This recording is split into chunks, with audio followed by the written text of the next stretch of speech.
গোলাঘাট জিলাৰ ৩০খন চৰকাৰী বিদ্যালয়লৈ কাৰণ দৰ্শোৱাৰ জাননী হাইস্কুল শিক্ষান্ত পৰীক্ষাত চৰকাৰী বিদ্যালয়ৰ ফলাফল হতাশজনক হোৱাৰ পিছতেই গোলাঘাট জিলাৰ ৩০খন বিদ্যালয়লৈ কাৰণ দৰ্শোৱাৰ জাননী জাৰি কৰিছে বিদ্যালয় পৰিদৰ্শকে আনহাতে বিদ্যালয়ৰ হতাশজনক ফলাফলৰ বাবে ছাত্ৰ ছাত্ৰীক জগৰীয়া কৰিলে কছাৰীহাট বালিকা উচ্চতৰ মাধ্যমিক বিদ্যালয়ৰ প্ৰধান শিক্ষয়িত্ৰীগৰাকীয়ে বিদ্যালয়খনৰ পৰা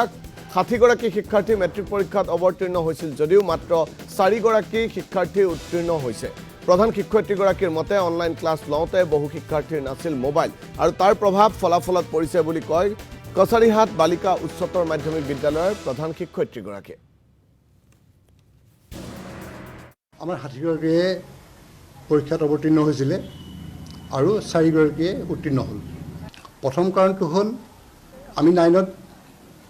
যিসকলক এডমিশ্যন দিছিলোঁ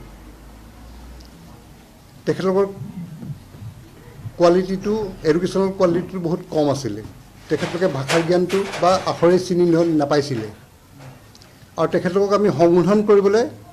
লকডাউনৰ কাৰণে সময় নাপালোঁ ষ্টুডেণ্টকে দুখ দিবলৈ বাধ্য হ'ম আমি কাৰণ আগৰ ৰিজাল্টবিলাক আমাৰ ভাল আছিলে বিগত বৰ্ষত যিটো আমাৰ হাইস্কুল শিক্ষান্ত পৰীক্ষা অনুষ্ঠিত হৈছিলে সেই হাইস্কুল শিক্ষান্ত পৰীক্ষাত আমি লক্ষ্য কৰিলোঁ যে প্ৰায় ৩০খনকৈ আমাৰ প্ৰাদেশিকৃত উচ্চ মাধ্যমিক আৰু উচ্চতৰ মাধ্যমিক বিদ্যালয়ৰ ফলাফল নিম্নগামী হৈছে তেওঁলোকৰ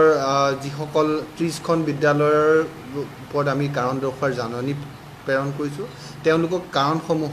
আমাক জনাবলৈ তেওঁলোকক চিঠিযোগে জনোৱা হৈছে ৭ দিনৰ ভিতৰত তেওঁলোকৰ পৰা আমি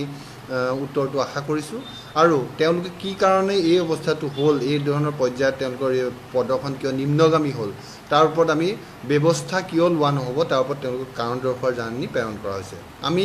৩০% তলৰ ৩০খন বিদ্যালয়ক আমি আমাৰ ফালৰ পৰা কাৰণ দৰ্শোৱা জাননী প্ৰেৰণ কৰা হৈছে লগতে তেওঁলোকৰ শিক্ষয়িত্ৰীসকলৰ পৰা আমি এটা ষ্টেটমেণ্টটো বিচাৰিছোঁ প্ৰদৰ্শন নিম্নগামী কিয় হ'ল তাৰ ওপৰত কাৰণ দৰ্শোৱাৰ জাননী উত্তৰসমূহ পৰীক্ষণ কৰি নিৰীক্ষণ কৰি তাৰ ওপৰত বিভাগীয়ভাৱে কি ব্যৱস্থা ল'ব পৰা হয় ৭ দিনৰ পিছতহে আমি সিদ্ধান্তত এটা উপনীত হ'ব পাৰিম